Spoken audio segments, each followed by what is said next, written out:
So I saw a thing on Twitter about, God, I think it was a few months ago now. Reply to this tweet or quote this tweet with your journey and what you were doing before the career you're in right now.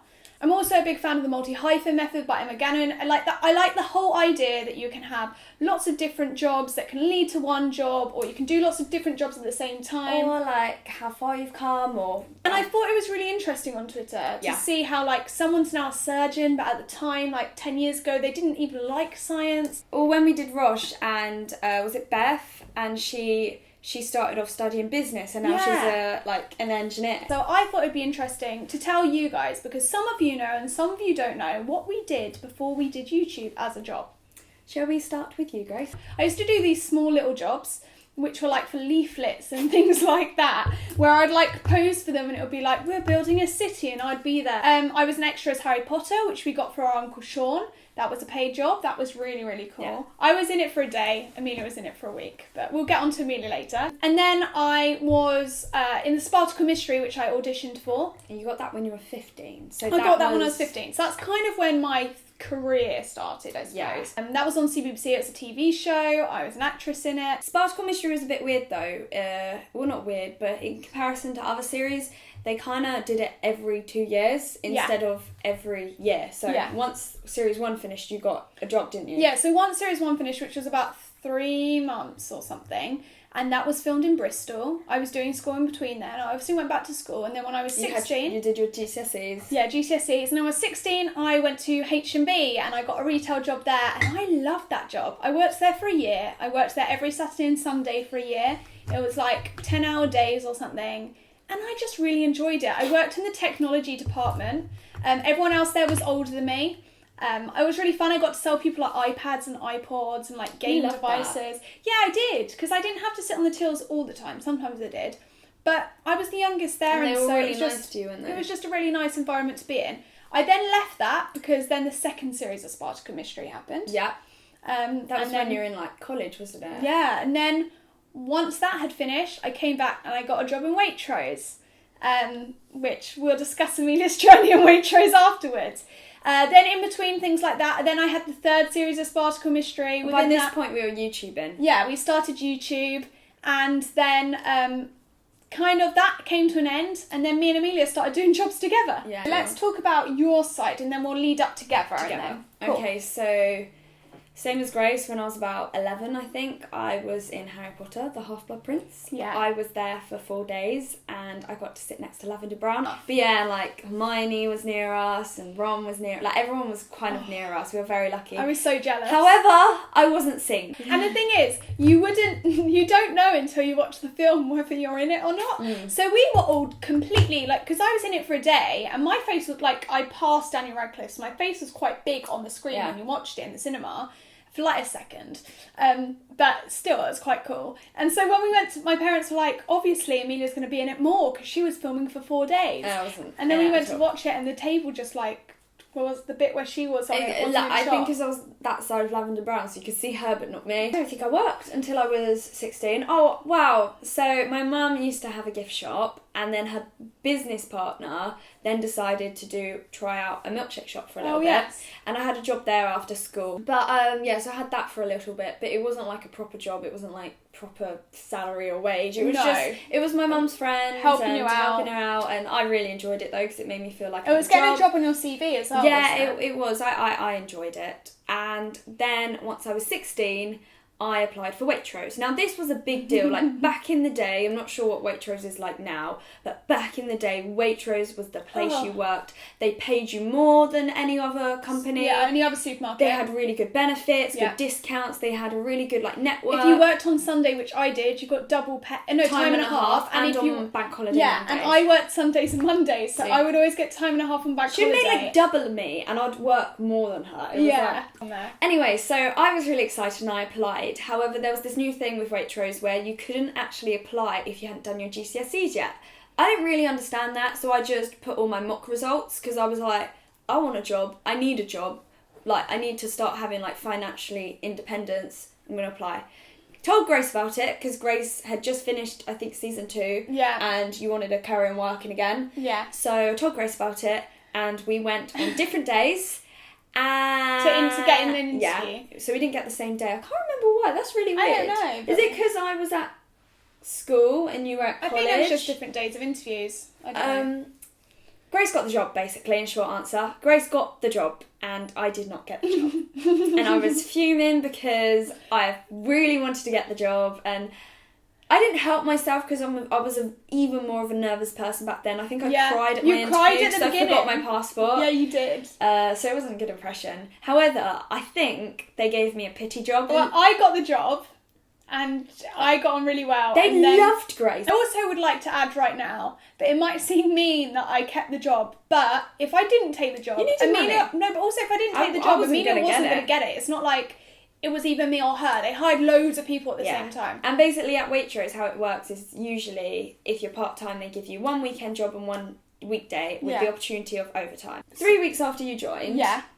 I then got or a month, I got a phone call. I did say as well, I went, my sister applied for the job as well and didn't get it. I got a phone call saying, hi Amelia, I would like to offer you a job. Randomly after they hadn't replied for a month. 1 day a week, Saturday, 8 till 2, so 6 hours a week. It wasn't great money, but I was like, yes, I've got a job. Really enjoyed Waitrose, and Waitrose... It's how you made your friends. It's how I made my friends. It's how she goes to the pub with now. Literally how I have my boyfriend, because me and Georgia, you know my friend Georgia, we went to school together. She was at Grace's school as well. Year below Grace, year above me. Sixth form, we started chatting a bit, but obviously I didn't last at sixth form a lot.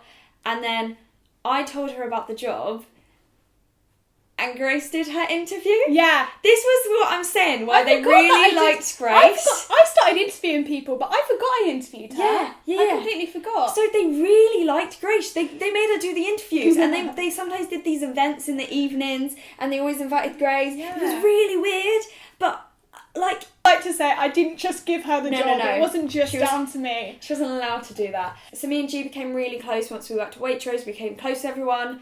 I went through my tummy issues, so didn't talk to them for a couple of years. Then I got in touch with them, or about a year, and then the rest is history. I then eventually left because I get bored very easily. I was filming the 3rd series of Spartacus Mystery in Belfast, and at this time we had already started our YouTube channel, by the way, but it wasn't really our job.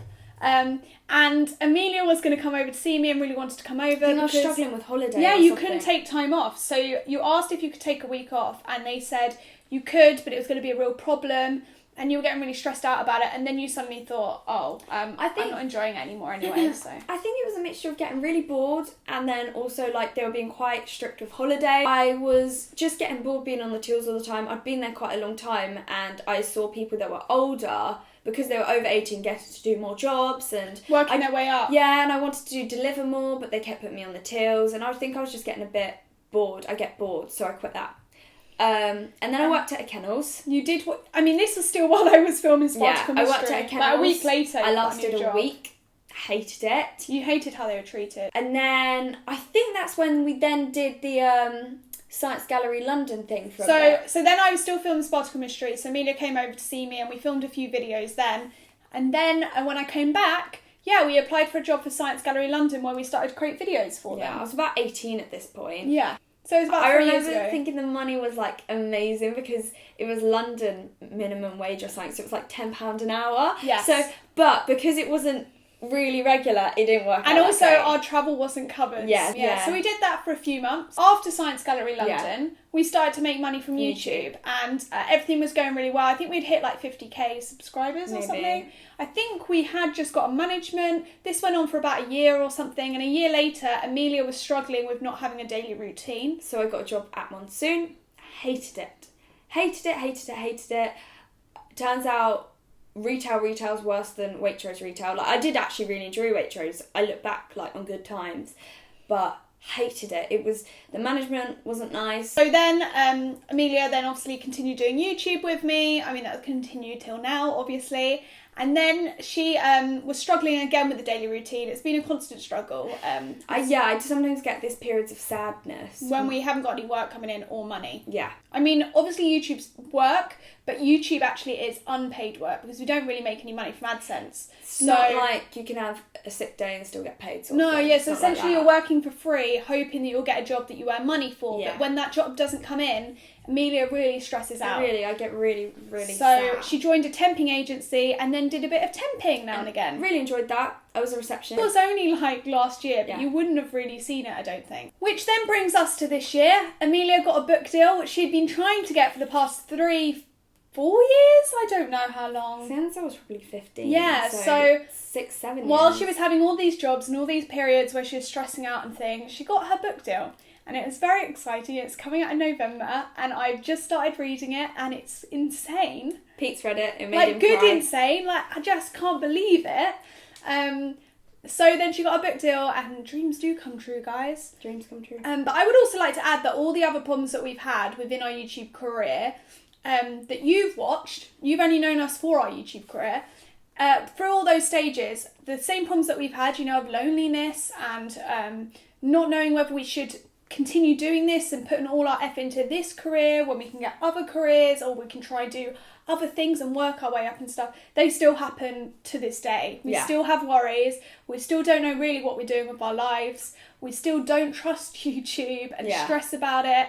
And so I just want to say thank you for sticking by us. Yeah, and also supporting us when we do have to do hashtag ad videos and things like that, because they are the only reason we can still do YouTube, because AdSense is... Otherwise, if we both had full-time jobs, we actually wouldn't have time to do this, because full-time jobs trying to get us together just wouldn't be possible. And I also... So now we're here telling you about our career thing. Obviously, within that, what we just said, we also did do other jobs, like worked for a CBBC show for a little bit, and we did a BBC Three in the Fear show. We've done a lot since the YouTube thing, but this is mainly before YouTube, and jobs you may not have realised we did have. Yeah. What did you guys do when you were younger? I'd love to know. Is it usual retail jobs or something a bit different? Thank you for watching, guys. Thank you so much Sorry for if it was watching. a bit rambly, but it was actually kind of therapeutic to look Right? back on. Yeah. It was nice. Thank you guys for watching. Make sure you give this video a thumbs up, and we'll see you next week. Bye.